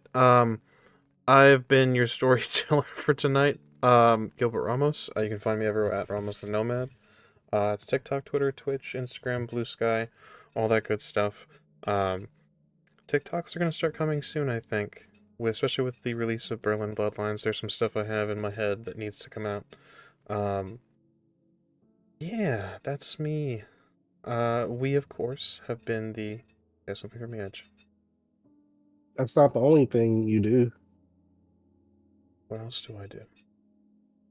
What games you run, play in? Well, What yeah, you I mean, mean? I'm all over the Rolling Nomads. I'm the game master for Witcher. I'm the storyteller for right here, Book of Saints. I played in the most recently aired episode of Transylvania Beckons as Father Giacomo Renzo. What else do I do? I'm also on Cold and Twitch's Wit. I play Xeris, who has spontaneously returned from the dead. I feel like I'm forgetting something, and I feel like I'm gonna get yelled at again.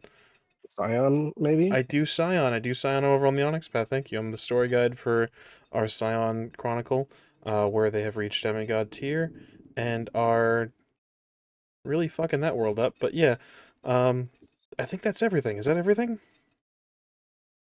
I think so. Unless you Sweet. want to list, things you wrote for and things No, of it's that so nature. much. I will be on Berlin Bloodlines. So, It's a lot. all right. I will be on Berlin Bloodlines as Dr. Tullio Giovanni. That is coming soon. The things are coming, and I'm very excited for y'all to see it. That I believe is everything, and I did miss one thing, but fuck, I'm so sorry. This is why I don't do me. I'm also Ramon on Are We Dead Yet? Soon coming our season 3. Very excited for that as well. That is everything. We, of course, have been the Rolling Nomads. You can find us right here on twitch.tv/Rolling Nomads for all of our actual plays and our games and such. You can find us over on Twitter and Blue Sky. Twitter is @_Rolling Nomads, and Blue Sky is @Rolling Nomads, respectively. That's where you go for our cancellations, our late starts, our new programming, our YouTube announcements when these episodes get uploaded to YouTube, which is every 4 days after the initial air date on Twitch. And that YouTube is youtube.com/Rolling Nomads. You can find us over on TikTok as well, @_Rolling Nomads, for some key moments and highlights from these streams and such. So pop on over to our TikTok if you're looking for new stuff to watch, and you'll be turned on to something you didn't know you enjoyed.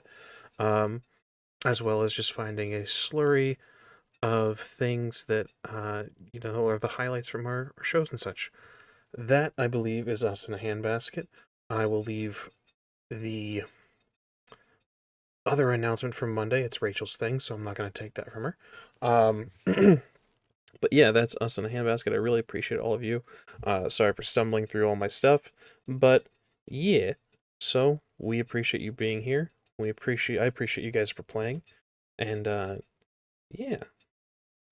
Thank you guys for watching. We will see you guys all next time. Actually, I will be gone next Friday, so we will be back in 2 weeks. Same time, same place, same K-Nights. We'll see you then.